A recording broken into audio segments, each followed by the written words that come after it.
오늘의 주요 뉴스입니다. 대법원이 이명박 전 대통령의 다스 회삿돈 횡령과 뇌물수수 혐의를 유죄로 인정하고 징역 17년을 확정했습니다. 다스의 실소유주를 이 전 대통령으로 결론 내린 건데 이 전 대통령은 다음 주 월요일에 재수감됩니다. 더불어민주당이 내년 4월 서울 부산시장 보궐선거 후보 공천 여부를 당원 투표로 결정하기로 했습니다. 이낙연 대표는 공천으로 심판받는 것이 도리라고 했는데 국민의힘은 자신들이 한 약속을 깬 것이라며 반발했습니다. 세계무역기구 WTO 사무총장 선거에서 미국이 우리나라 유명희 통상교섭본부장을 지지하고 나섰습니다. 청와대는 유 본부장이 WTO 회원국 선호도 조사에서 불리하게 나왔지만 아직 공식 절차가 남았다며 희망을 버리지 않았습니다.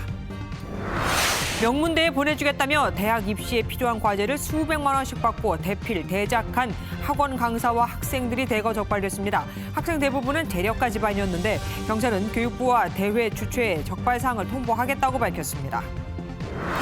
새싹보리 등 시중에 유통되는 분말과 환제품 123건에서 금속성 이물질이 검출됐습니다. 제조업소 45곳은 금속 제거 장치를 아예 설치하지 않는 등 식품위생법도 위반했습니다.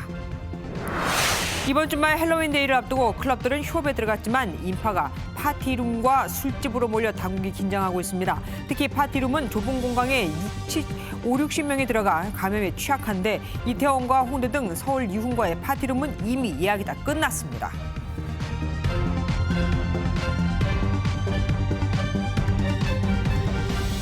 이제 우리나라 전직 대통령이 2명이나 옥중에 있게 됐습니다. 10년 넘게 끌어온 다스 실소유주 논란이 오늘 종지부를 찍었거든요. 대법원이 이명박 전 대통령의 다스 회삿돈 횡령과 뇌물수수 혐의를 유죄로 인정하고 징역 17년을 확정했습니다. 김희정 기자입니다.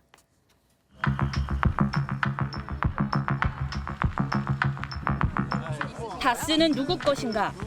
이 물음에 대한 재판이 시작된 지 2년 6개월 만에 대법원이 다스는 MB 것이라며 최종 판결을 내렸습니다. 대법원은 이명박 전 대통령의 다스 자금 횡령과 삼성 뇌물수수 혐의를 유죄로 인정했습니다. 재판부는 횡령과 뇌물수수 사실 인정과 관련한 원심 결론에 잘못이 없다며 이 전 대통령에 대해 징역 17년과 벌금 130억 원을 선고한 원심을 확정했습니다. 다스 횡령액과 삼성전자가 대신 내준 다스의 미국 소송비를 포함한 뇌물액 가운데 각각 252억 원, 94억 원을 유죄로 인정했습니다. 또 이 전 대통령이 법원의 보석 취소 결정에 불복해 재항고한 사건도 기각됐습니다. 논란이 된 업체의 실소유자가 이명박 전 대통령이라는 원심의 사실 인정을 대법원이 그대로 확정하였다는 점에서 의의가 있습니다. 이 전 대통령 측은 헌법 정신이 무시된 졸속 재판이라고 비판했습니다. 모든 증거들에 의하여도 대통령에게 그 돈이 전달됐다는 내용은 하나도 없습니다.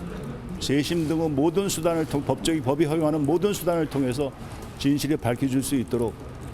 대법원에서 실형이 확정되면서 구속 집행정지로 자택에서 생활해온 이 전 대통령은 조만간 재수감될 예정입니다. MBN 뉴스 김지영입니다. 이명박 전 대통령은 다음 주 월요일에 재수감됩니다. 전직 대통령으로서의 연금도 취소되고 구치소로 들어가니 경호도 의미가 없어지게 되겠죠. 이 전 대통령 자택 앞 분위기 알아보도록 하겠습니다. 박사은 기자. 네, 이명박 전 대통령 자택 앞에 나와 있습니다. 사람들이 꽤 많아 보이네요. 네, 많습니다. 현장 분위기 전해드리겠습니다. 오늘 오전 10시쯤 대법원에서 확정 판결을 받은 이 전 대통령은 자택에서 측근들에게 소식을 들은 것으로 전해졌는데요. 오전부터 저희 취재진이 이곳에 있었는데 이 전 대통령은 모습을 드러내진 않았고 수십 명의 취재진과 경비를 맡은 경찰들로 붐볐습니다. 이 전 대통령을 오랜 시간 변호해온 강훈 변호사와 최측근 이재호 전 의원이 선고 후에 짧은 인터뷰를 마치고 이 전 대통령 자택으로 이동했고요. 대통령실장을 역임했던 류우익 전 통일부 장관, 정진석 국민의힘 의원을 비롯해 최측근 인사들도 속속 자택에 도착했습니다. 이 전 대통령의 구속을 촉구했던 소수 유튜버 외엔 지지자는 보이지 않았습니다. 월요일에 재수감이 확정됐죠. 이제 그럼 어떤 절차를 밟게 되는 겁니까? 네, 통상 관례대로라면 3, 4일 동안 신변 정리를 한 후에 수감이 되는데 이 전 대통령은 월요일에 동부구치소에 재수감됩니다. 지난 2월 석방된 지 8개월 만인데요. 앞서 강훈 변호사는 이 전 대통령이 내일 병원 진찰 일정이 있어서 이를 마치고 월요일쯤 출석할 것을 원한다며 입장을 전해왔고 이에 집행기관인 대검찰청이 월요일로 최종 결정을 내렸습니다. 이에 따라 이 전 대통령은 검찰에 자진 출석한 뒤에 수사관들과 구치소로 함께 이동하게 됩니다. 이 전 대통령은 또 법치가 무너졌다. 나라의 미래가 걱정된다. 내가 재판에 임했던 건 사법부가 자유민주주의의 최후보르라는 기대 때문이었다. 그런데 대법원은 공정하지도 정의롭지도 못했다는 입장을 알려왔습니다. 이 전 대통령이 구속되면 대법원 재상고심을 앞두고 이미 징역 20년을 선고받고 구속돼 있는 박근혜 전 대통령에 이어 전직 대통령 2명이 수감 생활을 하게 됩니다. 지금까지 이명박 전 대통령 자택 앞에서 MBN 뉴스 박지안입니다. 고 박원순 전 서울시장과 오거돈 전 부산시장이 물러나면서 내년 4월 후임 시장을 뽑는 재보궐선거가 실시되죠. 더불어민주당이 여기에 후보를 낼지 여부가 큰 관심이었는데 공천 쪽으로 가닥을 잡았습니다. 당 소속 공직자의 잘못으로 열리는 선거엔 후보를 내지 않는다는 이 당규도 바꾸기로 했습니다. 조창훈 기자가 보도합니다. 더불어민주당이 내년 4월 서울과 부산시장 재보궐선거에 후보를 내기로 방침을 정했습니다. 그동안 공천 여부에 말을 아꼈던 이낙연 대표는 유권자의 선택을 지나치게 제약할 수 있다며 이 같은 결정의 배경을 설명했습니다. 오히려 후보 공천을 통해 시민의 심판을 받는 것이 책임 있는 공당의 도리라는 판단에 이르게 됐습니다. 민주당 규정에 따르면 이번 선거는 고 박원순 전 시장과 오거돈 전 부산시장 등 당 소속 인사들의 성추문 사건에 따른 재선거인 만큼 공천을 하지 말아야 합니다. 이에 따라 지도부는 단서 조항을 넣어 후보 공천을 가능하게 하는 방안을 오는 주말 동안 전당원 투표를 거쳐 결정할 방침입니다. 온라인 투표가 될 것이고요. 결과가 곧 나온 대로 당무위원회를 소집해서 후보 공천 기류가 강한 만큼 결과가 찬성으로 나올 경우 당원 개정과 후보 공천 작업은 급물살을 탈 것으로 보입니다. 현재 민주당에선 서울시장 후보로 박영선 중소벤처기업부 장관과 우상호 박주민 의원 등이, 부산시장 후보로는 김영춘 국회 사무총장과 김혜영 전 의원 등이 거론되고 있습니다. MBN 뉴스 조창훈입니다. 민주당이 당헌 당규를 뒤집고 내년 4월 서울과 부산시장 재보궐선거 후보를 공천한다고 하자 야권은 일제히 비판을 쏟아냈습니다. 국민의힘은 천벌이 있을 것이라는 험한 표현까지 썼고 정의당은 문재인 대통령이 본인이 대표 시절에 만든 규정을 뒤집었다며 비난했습니다. 우정환 기자입니다. 세 번째 호남 방문길에 더불어민주당의 재보궐선거 공천 결정을 전해들은 김종인 국민의힘 비상대책위원장은 민주당이 국민과의 약속을 저버렸다고 비판했습니다. 후보를 내겠다고? 뭐고요? 원래 자기네들이 당헌 당규에 자책 사유가 있었을 경우에는 후보를 내지 않겠다고 그러는데 또 약속을 파기한 거죠. 국민의힘은 민주당이 지난 총선에서 비례정당을 만들지 않겠다던 약속을 깬 것처럼 이번에도 비난은 잠시라고 생각하고 있다며 비난 강도를 높였습니다. 마치 당원의 뜻이 곧 국민의 뜻인 것 마냥 포장하려는 민주당의 행태는 비겁하기만 합니다. 차라리 꼭 후보를 내야겠다고 솔직해지십시오. 주호영 원내대표는 온갖 비양심은 다한다며 천벌이 있을 것이라는 표현까지 썼습니다. 정의당은 잘못이 있으면 후보를 내지 않는다는 당헌 당규가 문재인 대통령이 당대표 시절 만들어졌음을 강조하며 비판을 거들었습니다. 2015년 문재인 대통령이 대표였던 당시에 만들어진 규정이기도 합니다. 그러나 더불어민주당은 우회의 꼼수를 선택했습니다. 국민의당 역시 선거로 심판받겠다는 소리는 국민을 무시하고 정치를 희화화하는 거라고 날을 세웠습니다. 이런 가운데 국민의힘 경선준비위원회는 성비위 등 공직 후보자의 부적절한 사안을 검증하기 위한 시민검증위원회를 설치해 후보자 도덕성을 철저히 검증하겠다고 밝혔습니다. MBN 뉴스 우종환입니다.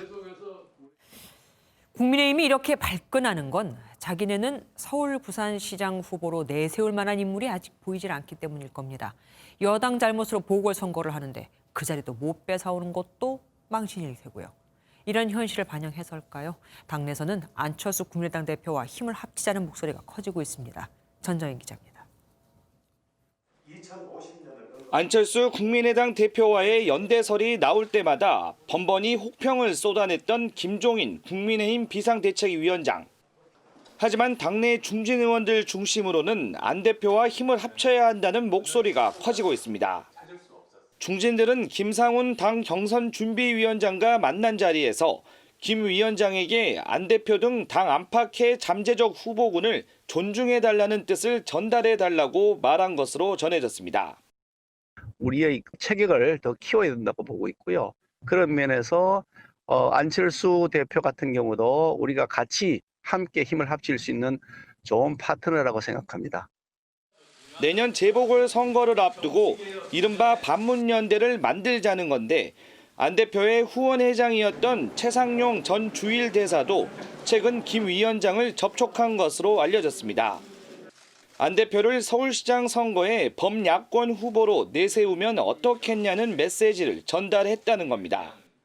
다만 아직까지 안 대표가 서울시장 선거에 나가지 않겠다고 밝힌 만큼 실제 등판할지는 미지수입니다. 최근 민주당을 탈당한 금태섭 전 의원도 반문연대의 다크호스로 떠오르면서 선거가 다가올수록 야권연대 논의에 속도가 붙을 전망입니다. MBN 뉴스 전정인입니다. 애초 오늘 열릴 예정이던 청와대 국정감사가 다음 달 4일로 연기됐습니다. 청와대 참모진 7명이 몽땅 국감 하루 전인 바로 어제 대거 불참을 통보했거든요. 여당 보기에도 안 되겠는지 연기하는 쪽으로 합의를 봤습니다. 김순철 기자입니다. 청와대를 피감기관으로 둔 국회 운영위원회의 국정감사장. 국민의힘 의원 좌석들이 텅 비었습니다. 서훈 국가안보실장과 김종호 민정수석 등 청와대 참모진 7명이 어제 대거 불출석을 통보하자 항의의 뜻으로 자리를 비운 겁니다. 최근 미국 출장을 다녀온 서 실장은 자가격리를 이유로, 김 수석은 국정 현안에 신속히 대응해야 하는 업무적 특성을 고려해달라고 양해를 구했습니다. 주호영 국민의힘 원내대표는 불쾌감을 감추지 않았습니다. 청와대의 중요 임무가 안보와 정책인데 안보실장이 빠진 청와대 국감이 무슨 의미가 있습니까? 결국 여야 원내 지도부는 서 실장 출석을 전제로 다음 달 4일에 국정감사를 진행하기로 했습니다. 국감 연기를 저희들한테 요청해 왔습니다. 그래서 저희들이 그걸 받아들여서 다음 주 수요일로 개최하게 됐다는 말. 다만 청와대 고위 관계자는 민정수석은 국감에 출석하지 않는 게 원칙이고 관례였다며 불출석을 시사하기도 했습니다. MBN 뉴스 김순철입니다. 윤석열 검찰총장이 대전고검과 지검을 방문하며 지난 2월 이후 중단됐던 지방검찰청 순회를 재개했습니다. 그런데 우연히도 첫 방문지가 탈원전과 관련해 감사 자료를 없앴다는 의혹, 그 수사를 맡고 있는 대전지검이었습니다. 추미애 법무장관은 자신을 비판한 검사를 커밍아웃하니 좋다고 공개 저격했지만 검찰 내부의 비판은 더 커지고만 있습니다. 송기준 기자입니다. 차량에서 내린 윤석열 검찰총장이 직원들과 악수를 나눈 뒤 청사 안으로 들어갑니다. 윤 총장이 일선 검찰청을 찾아 간담회를 가진 건 이번이 3번째로 지난 2월 2차례 방문 이후 8개월 만입니다. 윤 총장은 간담회에서 직원들의 애로사항을 청취하겠다고 밝혔지만 추미애 법무부 장관과의 갈등 국면 등 현안엔 말을 아꼈습니다. 추미애 장관의 잇따른 감찰 지시에 대해서 어떻게 생각하시나요, 총장님? 대검찰청도 일부 논란이 된 정문 주변의 화환을 치워줄 것을 보수단체에 요청했습니다. 반면 제주 행사 참석 등 외부 일정에 나선 추 장관은 자신을 비판한 검사를 공개 저격했습니다. 추 장관은 SNS에 과거 언론 보도를 올리며 좋다, 이렇게 커밍아웃을 해주면 개혁만이 답이라고 밝혔습니다. 보도엔 무리한 수사를 한 의혹이 있는 검사가 등장하는데 이 검사는 앞서 추 장관을 비판한 이환우 제주지검 검사로 알려졌습니다. 하지만 검찰 내부 반발은 계속되고 있습니다. 최재만 춘천지검 검사는 내부망에 비판적인 검사들을 검찰 개혁에 반발하는 세력인 양 몰아붙인다며 추 장관을 작심 비판했습니다. 이복현 대전지검 형사 3부장도 특정 검사의 법무부 감찰관실 파견 소식을 전하면서 사전에 상의도 없었던 점이 최모 씨의 인사농단 느낌이 든다고 꼬집었습니다. MBN 뉴스 송기준입니다. 검사 3명에게 술 접대를 했다. 그럼 날짜를 대라. 김봉현 전 스타모빌리티 회장의 폭로가 나왔지만 정확한 날짜를 특정하지 못해 공방이 오가고 있죠. 취지에 따르면 김 전 회장은 날짜를 얘기했는데 수사팀이 확신을 못해 공개를 못하고 있다고 합니다. 또한 김 전 회장이 술 접대를 했다는 검사 3명을 지목한 건 법무부 감찰부장이 사진을 보여주면서 골라보라고 해서 그중 고른 거였다고 합니다. 민지숙 기자가 보도합니다. 김봉현 전 회장 측은 2차 검찰 조사에서 술자리를 접대한 유력한 날짜를 지목했다고 밝혔습니다. 하지만 접대를 받았다고 지목된 이모 변호사는 김 전 회장이 유력이 아닌 정확한 날짜만 밝히면 10분 안에 접대 여부가 가려질 것이라고 반발했습니다. 김 전 회장이 술자리 접대를 했다고 주장하는 건 지난해 7월. 1년이 넘어 통화 내역 등 기록이 남아있지 않아 수사는 김 전 회장의 기억에 의존해 진행되고 있습니다. 취재 결과 김 회장은 감찰 과정에서 법무부 감찰관실이 제시한 부패범죄 특별수사단 검사들의 사진을 보고 검사 2명의 신원을 특정했고 검찰 직원 근무보서 배치표를 보여주고 나서야 전현직 수사관을 특정한 것으로 전해집니다. 검찰 안팎에서는 김 전 회장의 기억을 근거로 추미애 법무부 장관이 의혹을 기정사실화하고 검사들의 신원을 거론한 것은 부적절했다는 지적이 나옵니다. 보직 받은 지 1년 기준으로 그 전보 조치를 했기 때문에 그 후에는 그 금융위 파견을 나갔었습니다.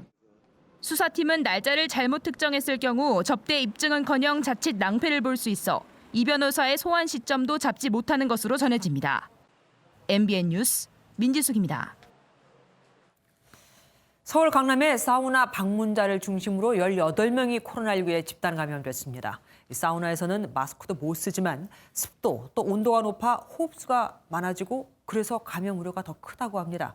전민석 기자가 보도합니다. 코로나19 집단 감염이 발생한 서울의 한 사우나입니다.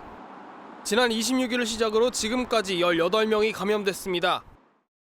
서울시는 사우나 입구가 지하에 있어 건물의 다른 층 이용자들과는 동선이 겹치지 않을 것으로 보고 있습니다. 최초 확진자가 사우나 이용 후 지인들과 식사한 게 확인됐고 이후 주변 사람들에게도 전파된 것으로 보입니다.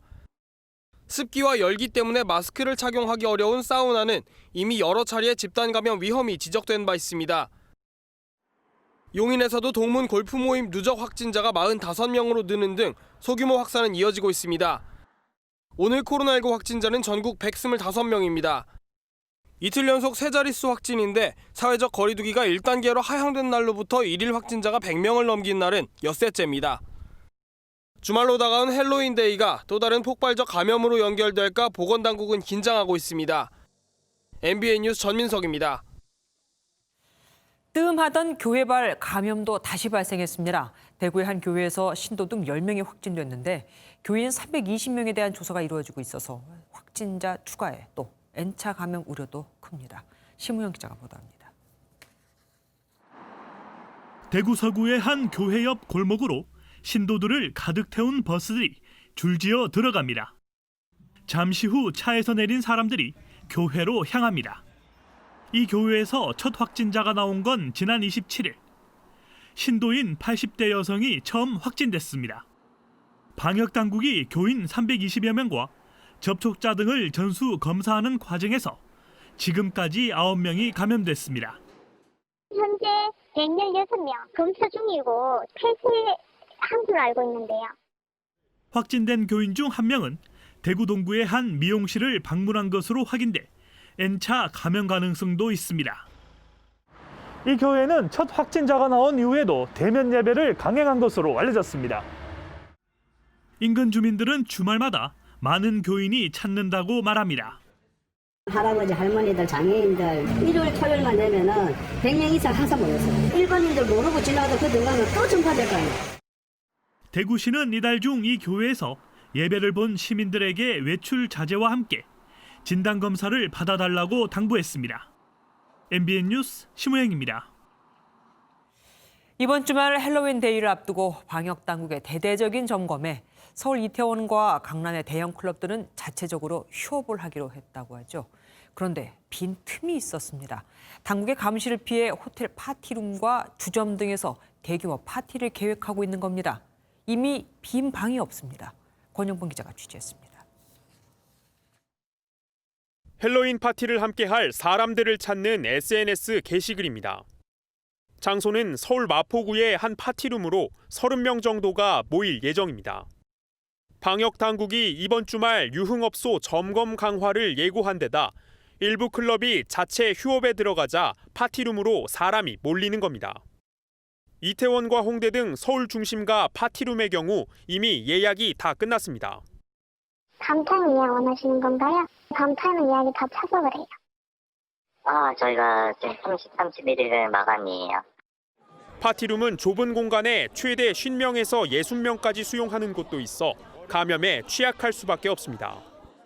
하지만 대부분 숙박업이 아닌 서비스업으로 구분돼 지자체의 방역 관리 대상에서 빠지기 십상입니다.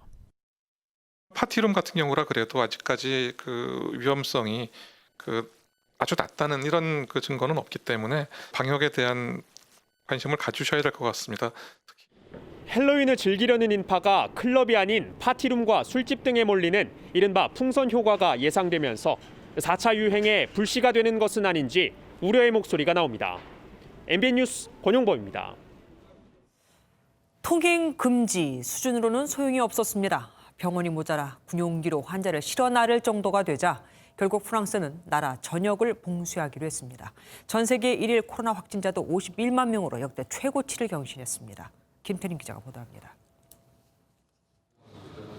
하루 신규 확진자가 3만 6천여 명에 달하며 유럽 내 코로나19 재확산의 진앙지로 지목된 프랑스가 전국 봉쇄라는 초강경 대응에 나섭니다. 마크롱 대통령은 대국민 담화를 통해 더욱 강력한 조치의 필요성을 강조했습니다. Tester, alerter, protéger, augmenter les lits de réanimation. Aucune de ces solutions n'est suffisante en l'état actuel. Il faut aller plus loin. Qu'il fallait retrouver à partir de vendredi le confinement qui a stoppé le virus. Rester unis et solidaires. 이번에는 지난 3월 조치와 달리 학교와 요양시설 등의 공공서비스까지 폐쇄되진 않았습니다. 하지만 식당이나 술집과 같은 비필수 사업장은 모두 문을 닫게 됩니다. 확진자 급증으로 포화 상태가 된 일부 병원에서는 환자 운송을 위해 군용기까지 동원했습니다.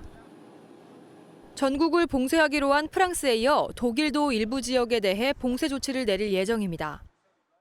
Ist vollkommen klar, wir müssen handeln und zwar jetzt.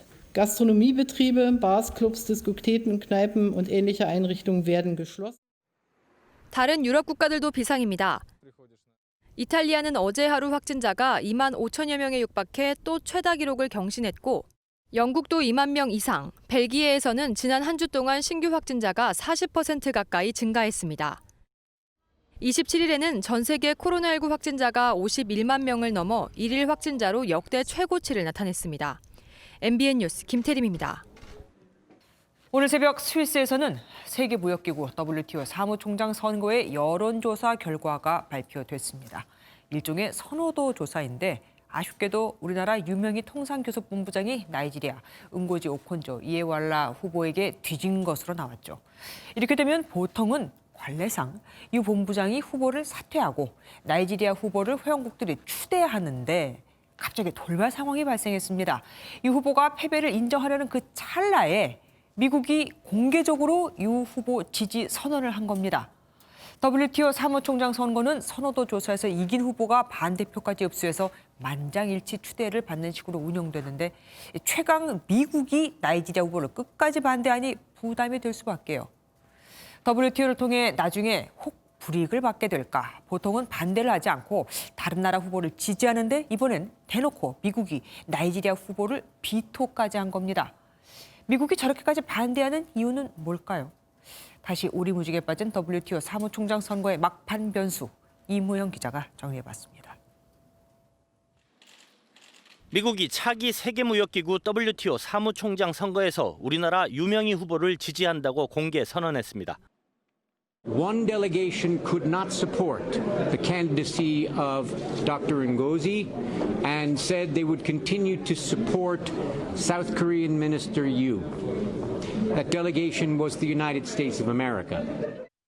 심지어 미국은 무역대표부 USTR 홈페이지에 성명서를 올릴 정도로 이례적이고 파격적인 지지 행보를 보여주고 있습니다. 미국은 유명희 후보의 25년 통상 전문가 경험을 지지 이유로 들었지만 세계 통상 패권을 중국에 넘겨줄 수 없다는 게 실질적인 이유입니다. 중국은 나이지리아 응고지 오콘조 이웨일라 후보를 물밑에서 밀고 있는 것으로 알려졌습니다. 게다가 전통적으로 유럽연합과 아프리카는 유대감이 높은 데다 숙적 일본은 공공연히 유명희 낙선운동을 펼치고 있습니다. 막판 뒤집기의 가장 큰 변수는 미국 대통령 선거 결과입니다. 트럼프가 재선에 성공할 경우 유명희 본부장을 더 강하게 밀어붙일 가능성이 큽니다. 청와대도 아직 공식 절차가 남았다며 선거를 포기하지 않았음을 내비쳤습니다. WTO는 회원국 간 최종 협의 과정을 거친 뒤 다음 달 9일 열리는 특별 일반 이사회에서 차기 사무총장을 추대합니다.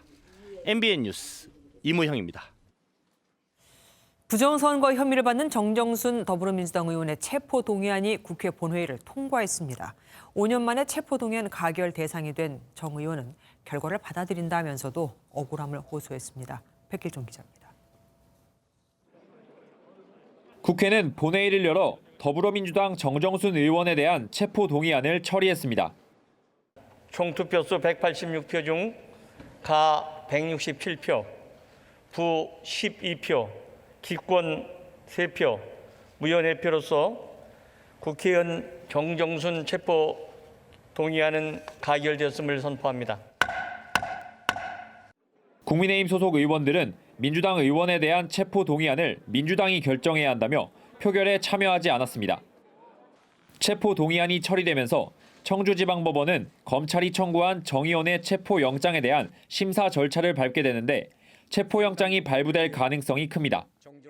정 의원은 결과를 받아들인다면서도 본인 조사도 없이 검찰이 청구한 체포영장이 정당하지 않다며 억울함을 호소했습니다. 제가 가고자 했던 그날은 수사 일정상 불가능하다고 해서 그 사유서를 제출했던 것이고, 그런데 이제 불응했다는 이유로 체포영장 청구한 그 부분, 그게 정교육부의 회기 중에 올바른 것이냐에 대한. 현역 국회의원에 대한 체포 동의안이 가결된 것은 지난 2015년 박기춘 당시 새정치민주연합 의원 이후 5년 만으로 14번째 사례입니다. 앞서 20대 국회에서는 염동열, 홍문종 당시 자유한국당 의원에 대한 체포 동의안이 본회의 표결에 붙여졌지만 모두 부결됐습니다. MBN 뉴스 백길종입니다. 명문대 진학을 위해 필요한 과제물을 대필, 대작해준 입시 컨설팅 학원과 학생들이 무더기로 적발됐습니다. 작품 하나당 많게는 500만 원이 넘는 돈을 받았는데 학생들 대부분이 재력가 집안 자녀들이었습니다. 이렇게 대학에 합격한 학생들은 어떻게 될까요? 정태진 기자입니다. 명문대를 보내준다며 각종 수상 실적과 경력을 대대적으로 홍보해온 한 입시 컨설팅 학원의 광고입니다. 필요한 게 무엇이든 금방 만들어주겠다고 유혹합니다. 저희 쪽에서 금방 나가요. 이메일로 어떻게든 저희가 완성시켜드리고 있어요. 친구뿐만 아니라 다른 친구들 다 이렇게 하고 있는 거예요.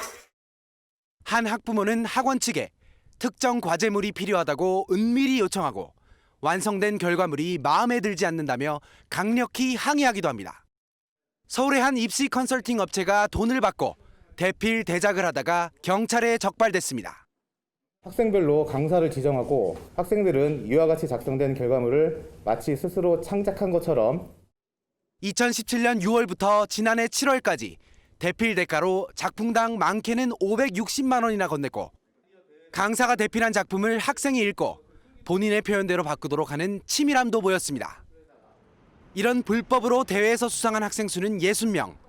대부분 재력가 집안의 자녀들인데 경찰은 대회 주최단체와 교육부에 수사 결과를 통보할 예정입니다. 경찰은 대피를 진행한 학원 관계자와 이를 대회에 제출한 학생 등 78명을 업무방해 등 혐의로 입건하고 학원장을 구속했다고 밝혔습니다. MBN 뉴스 정태진입니다. 혈압, 당뇨에 좋다는 새싹보리 등 건강식품 분말과 환제품을 검사해봤더니 123건에서 쇳가루가 검출됐습니다. 제조업체 45곳은 아예 금속 제거 장치를 설치하지 않는 등 식품위생법을 위반하기도 했습니다. 강대엽 기자입니다. 콜레스테롤 수치를 완화하고 당뇨에 좋은 것으로 알려진 새싹보리 분말입니다. 식품의약품안전처가 새싹보리 분말 등 시중에 유통되는 분말유화 환제품 3,023건을 검사했더니 123건에서 금속 이물질이 나왔습니다. 수입 제품 1,500여 건 중 57건이 적발됐고 국내산 제품도 66건이 부적합 판정을 받았습니다.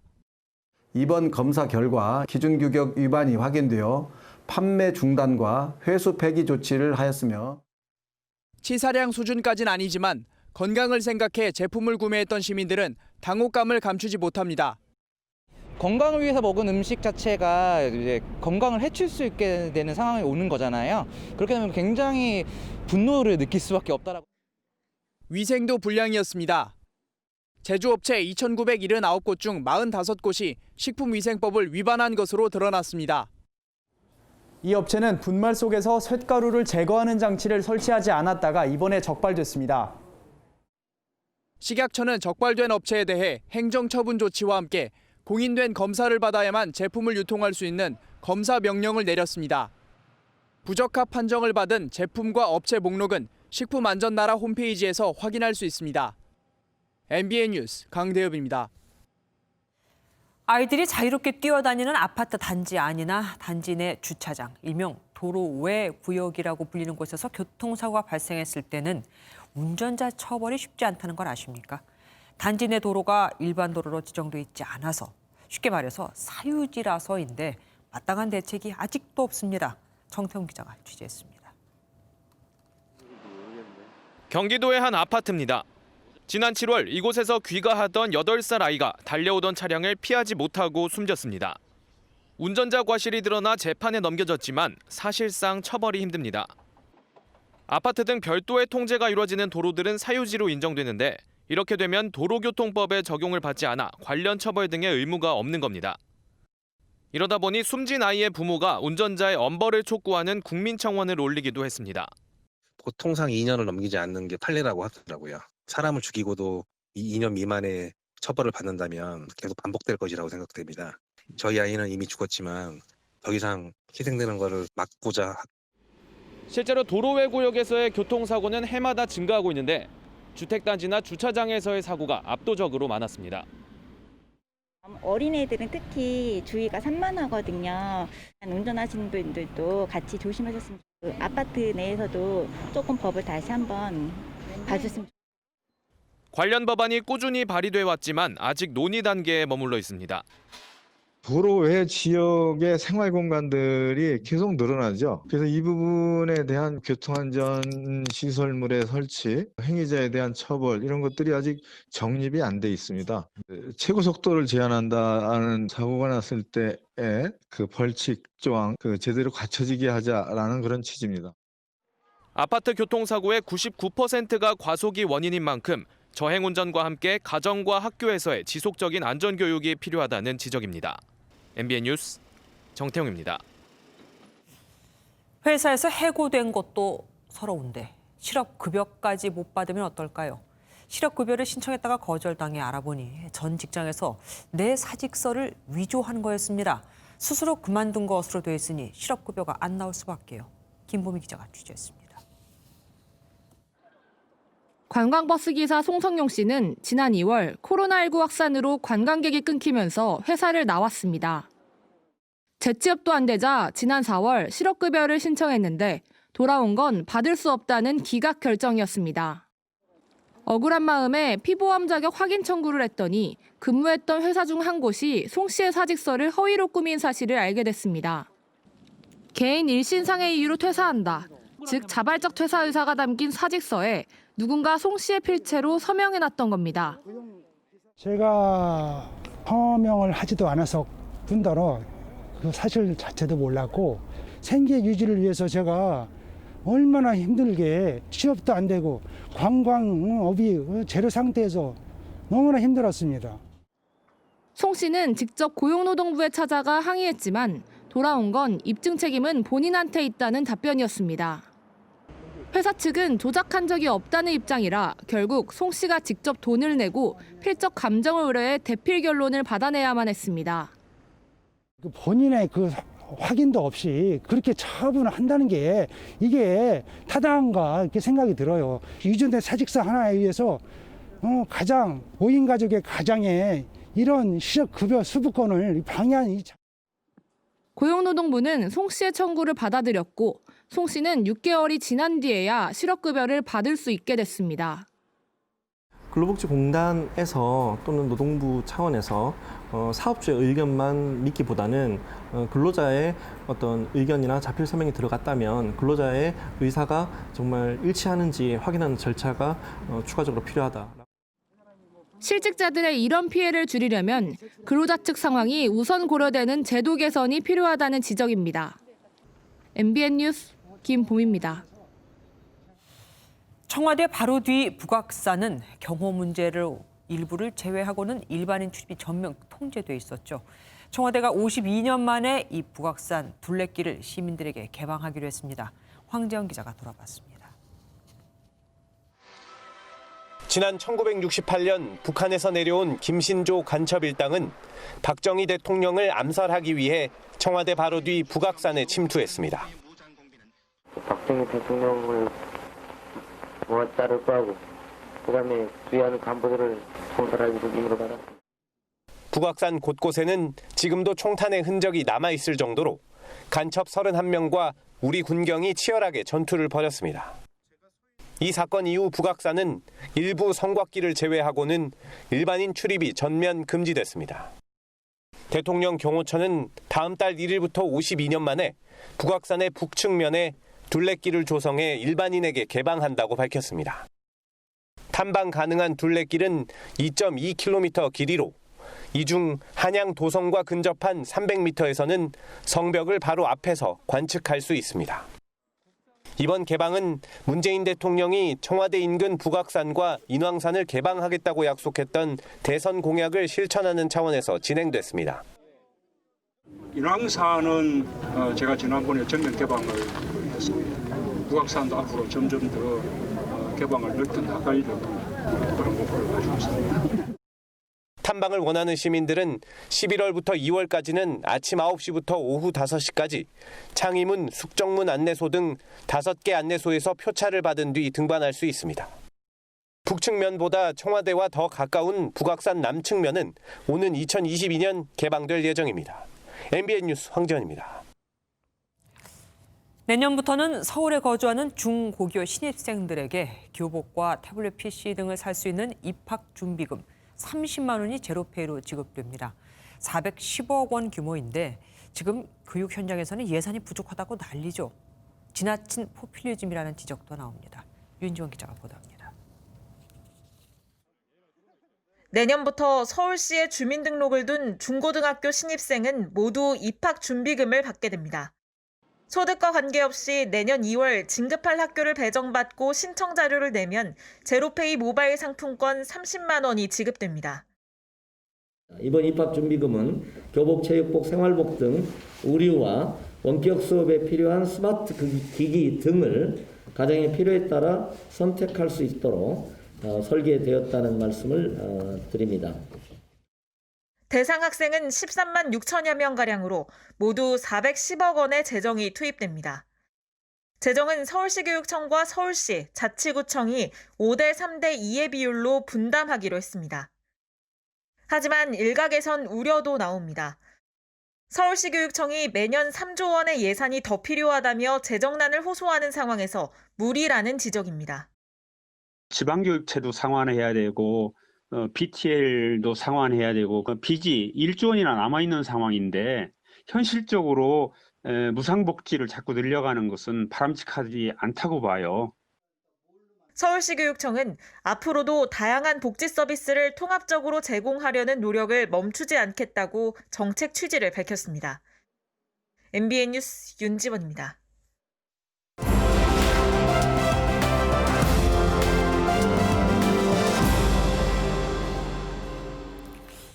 화제의 뉴스를 전해드리는 픽뉴스 시간입니다. 이수아 기자와 함께하겠습니다. 어서 오십시오. 네. 오늘 첫 번째 키워드는 뭡니까? 네, 오늘 첫 키워드는 공부 잘하는 깡패입니다.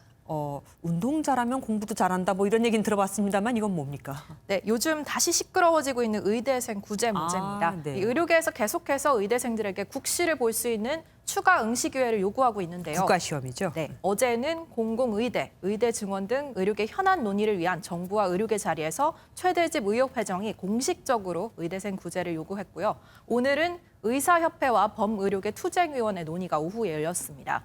이 성명서에도 나와 있는데요. 의대 국시 문제 해결 없인 의정협의체 대화에도 참여할 수 없다는 내용이 핵심입니다. 이 앞서 최 회장이 이미 특단의 조치 발언까지 내놓은 상태거든요. 최악의 상황에는 다시 단체 행동 카드까지 고려 중인 것으로 보입니다.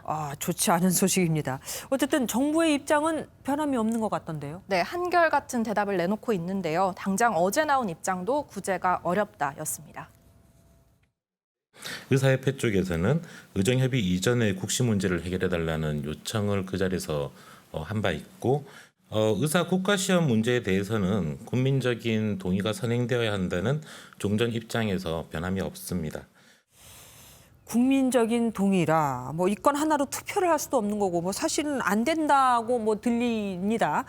청와대 청원도 올라왔습니다만 여론은 어떻습니까? 제가 어제 직접 거리에 나가서 시민들 의견을 좀 들어봤는데요. 무관심 아니면은 싸늘한 반응이었습니다. 네. 관련 뉴스 기사에 있는 댓글들을 살펴보면 이 공부만 잘했던 깡패다. 조금만 수틀리면 파업이다라면서 의료계를 비난하는 여론도 있고요.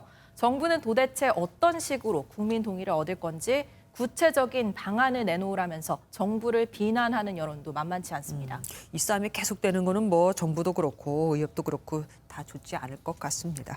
다음 키워드 넘어가 보죠. 뭡니까? 네, 두 번째 키워드는 나쁜 부모입니다. 누구 얘기입니까? 이혼 뒤 법원의 자녀 양육비 지급 명령이 내려오잖아요. 이걸 이행하지 않는 이른바 나쁜 부모의 신상을 공개한 온라인 카페 관심 대표입니다. 많습니다.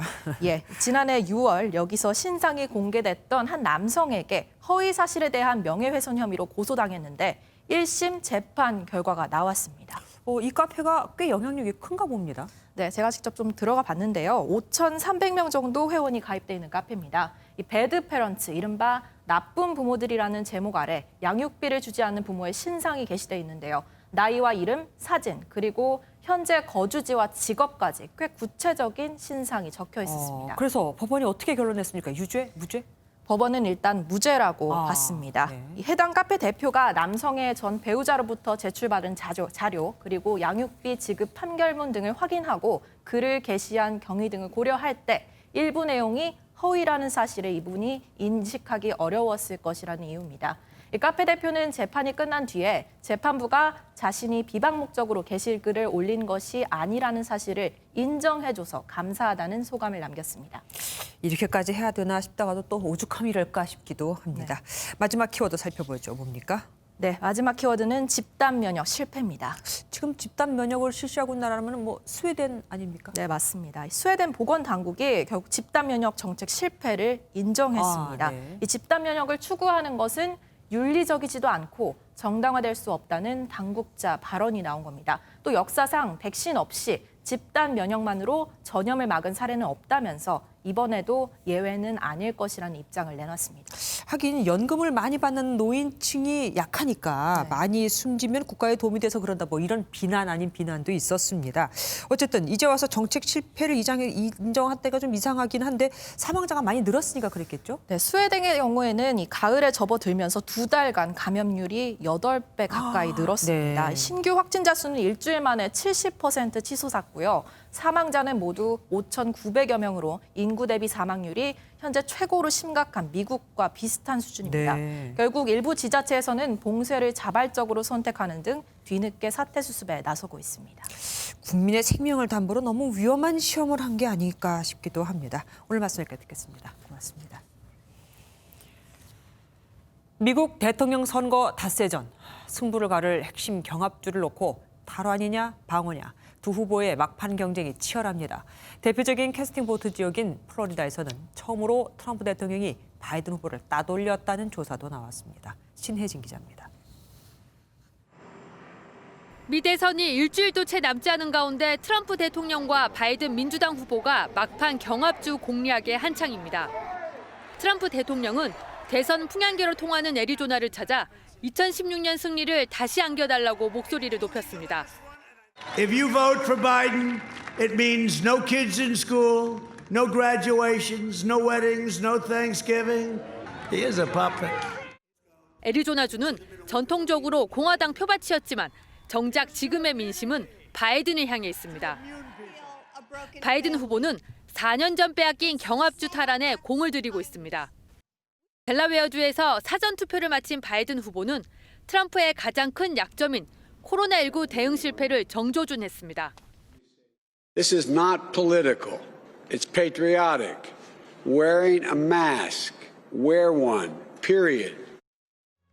바이든 후보는 퇴임 후에도 인기를 누리는 오바마 전 대통령과 주말 경합주를 찾아 합동 연설하며 막판 지지층 결집에 나설 예정입니다. 두 후보의 지지율 판세는 여전히 혼전 양상을 나타내고 있습니다. 로이터 통신에 따르면 북동부 세라칸 공업지대 러스트벨트 지역 3곳에서 바이든이 오차 범위 밖으로 트럼프와 격차를 벌였습니다. 하지만 핵심 경합주 중 가장 많은 선거인단을 차지하는 플로리다에선 트럼프가 처음으로 바이든을 0.4%포인트 차로 제친 것으로 나타났습니다. 승부를 가를 핵심 경합주에서 판세가 요동치는 가운데 미 연방 대법원이 이번 대선의 최대 변수로 작용할 사전 우편 투표의 인정 시한을 주별로 다르게 발표하면서 혼란은 더욱 커질 전망입니다. MBN 뉴스 신혜진입니다.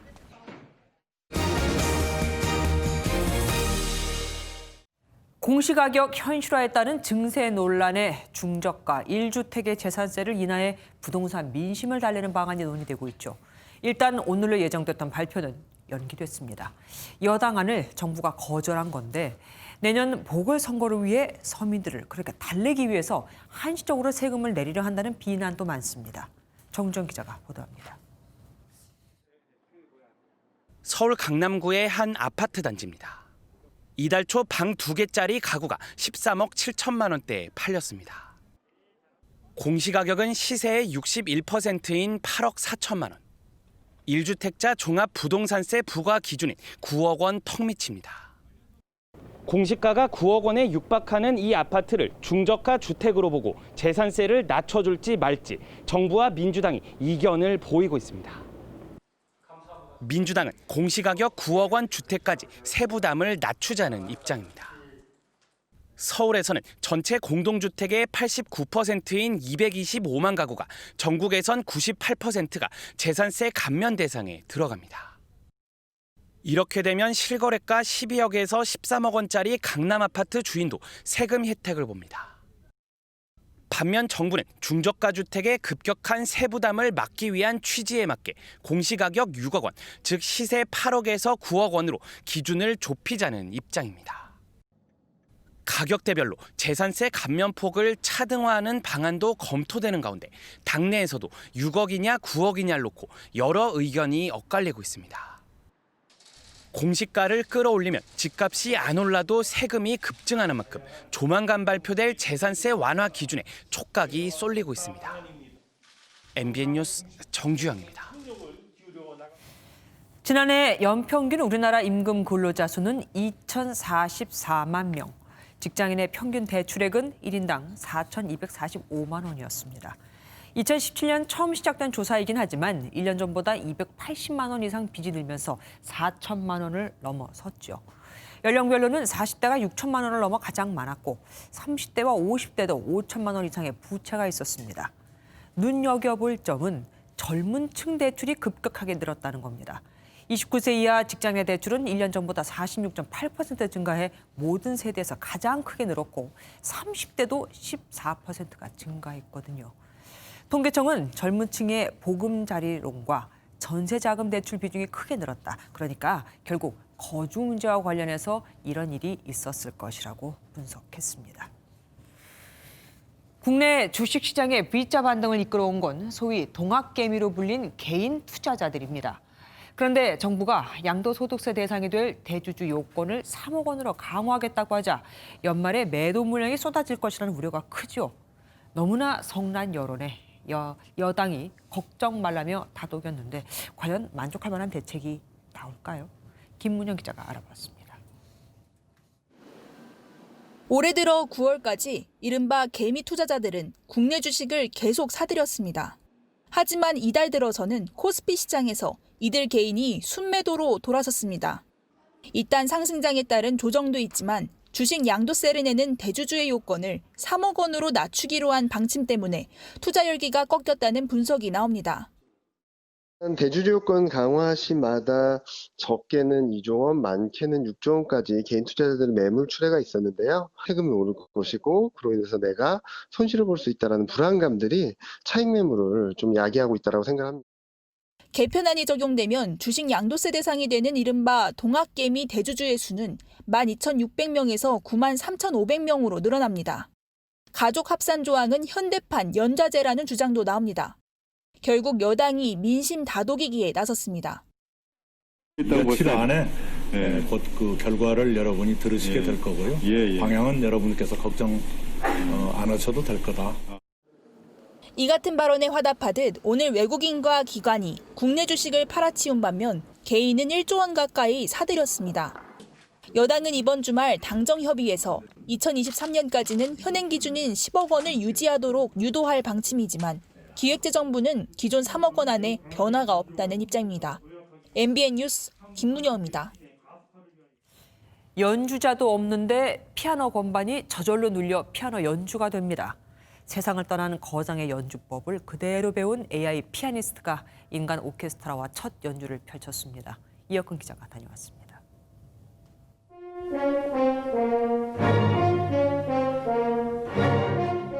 지난 1982년 세상을 떠난 피아니스트 루빈스타인의 생전 연주 모습입니다.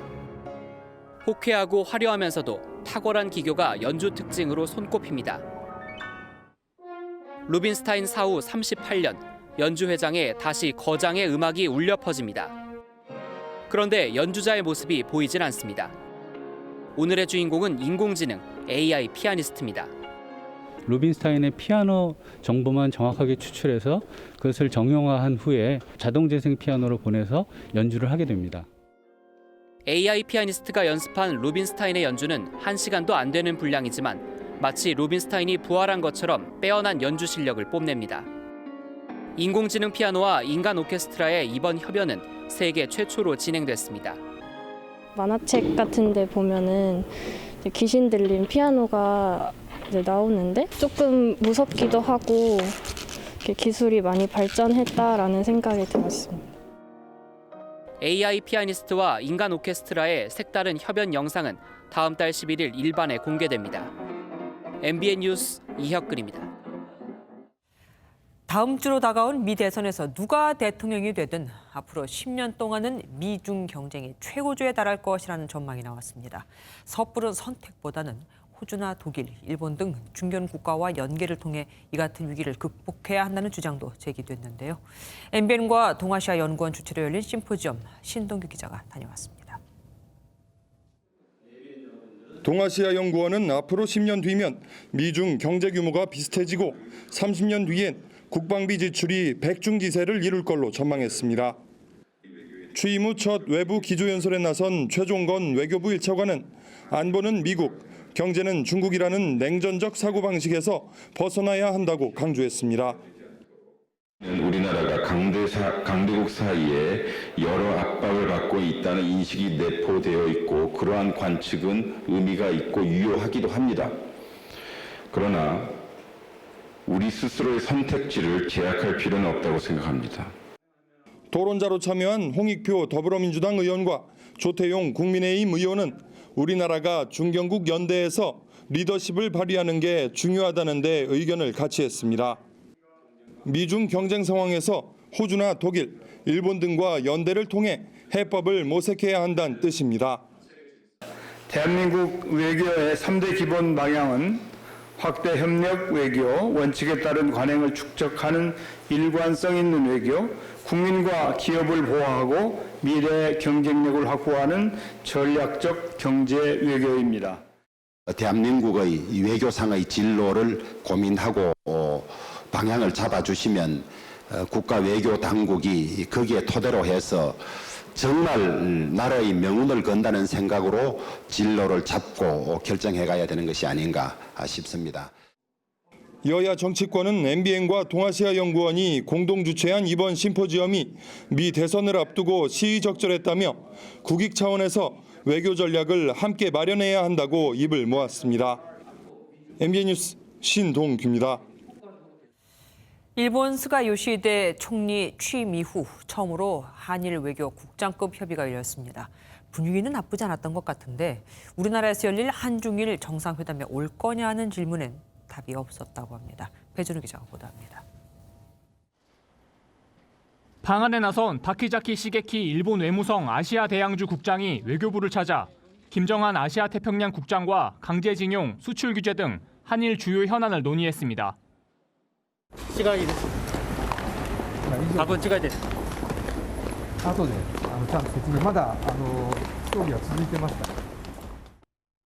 한일 외교 국장급 협의가 열린 건 4개월 만으로 스가 일본 총리 취임 후 처음입니다. 외교부는 강제징용 배상 문제에 대한 양국의 입장 차이는 여전했지만 스가 내각 출범을 계기로 해결해보자는 공감대가 있었다고 밝혔습니다. 우리 측은 국내에서 열릴 차례인 한중일 정상회담의 연내 개최와 스가 총리의 방한 등 호응을 강조했는데 확답은 없었다고 설명했습니다. 일본 외무성 역시 미쓰비시 중공업 압류자산 매각은 매우 심각한 상황을 초래하므로 절대로 없어야 한다는 기존 입장을 전했다며 입장 차이를 시사했습니다.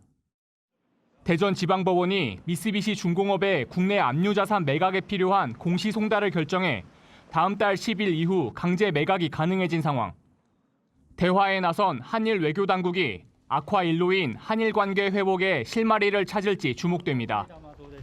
MBN 뉴스 배준우입니다. 남북문화교류협회가 최근에 한반도 정세와 남북관계 발전 방안을 주제로 21차 통일문제 학술 세미나를 개최했습니다. 남북문화교류협회는 이 자리에서 한반도 평화와 신뢰 체제 발전 방안을 논하고 이질화된 민족 문화의 동질성 회복과 교류 방안을 모색했습니다.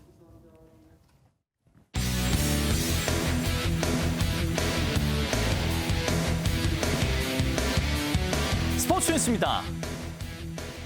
뚜껑을 열어보니 역시나였습니다. 여자 프로농구 최장신 박지수 선수의 얘긴데요.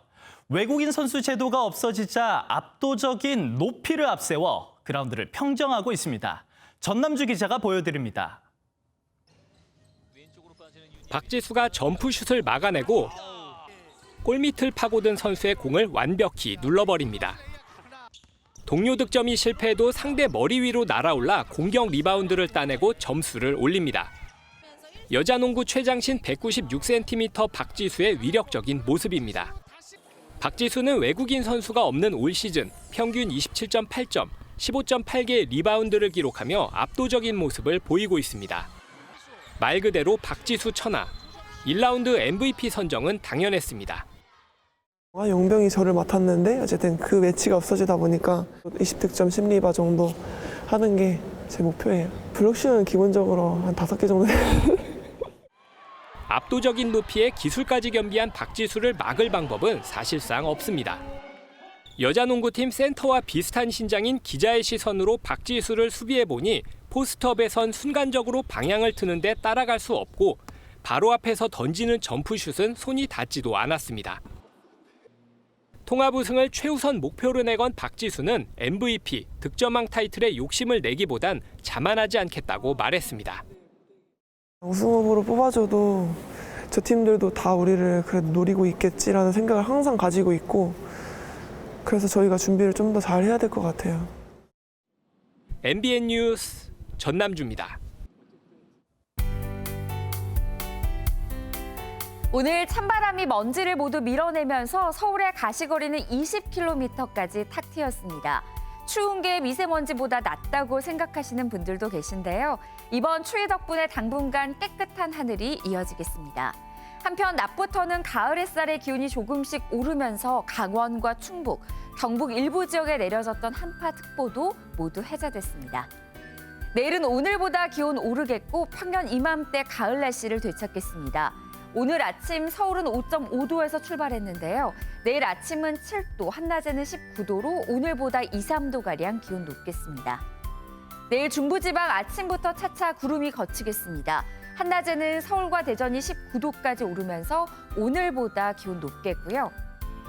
남부지방도 맑은 가운데 내일 한낮에는 20도 안팎까지 오르겠지만 아침에는 한 자릿수에서 출발하면서 일교차가 무척 크겠습니다. 내일 오전 시간 동안 영동 남부와 경북 동해안을 따라서는 5mm 미만의 비가 내리겠습니다. 일요일과 월요일 사이에는 전국 곳곳에 차가운 가을비가 지납니다. 이 비로 건조함은 일시적으로나마 해소될 것으로 보입니다. 날씨였습니다. MBN 선정한 위원장의 사진입니다. 검은색 옷을 입은 사람들이 무릎을 꿇고 앉아 자신의 뺨을 쉴 새 없이 때리고 일부는 소리를 지르며 상의를 벗어 던지기도 합니다. 이 엽기적인 행동은 황당하게도 한 중국 기업이 실적을 올리지 못한 걸 반성하라며 직원들에게 시킨 겁니다. 일을 위해 사람이 있는 게 아니고 사람을 위해서 일이 있는 건데 사람들은 자주 이걸 잊어버립니다. MBN 종합뉴스 여기서 마치겠습니다. 함께해 주신 여러분 고맙습니다.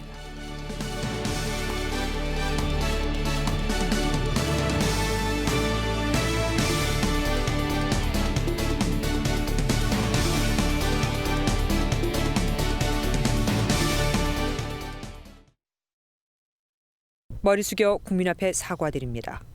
MBN은 2011년 종합편성 채널 승인을 위한 자본금 모집 과정에서 직원 명의 차명 납입으로 큰 무리를 빚었습니다. 공공성과 생명을 하는 방송사에서 이 같은 일이 발생한 것에 대해 깊이 반성하며 그동안 MBN을 사랑해 주신 국민 여러분께 진심으로 사과드립니다. 이에 대한 책임을 지고 대표이사를 맡고 있는 장승준 MBN 사장이 경영에서 물러납니다. MBN은 앞으로 이 같은 일이 재발되지 않도록 할 것이며 뼈를 깎는 노력으로 국민의 사랑받는 방송으로 거듭날 것을 약속드립니다.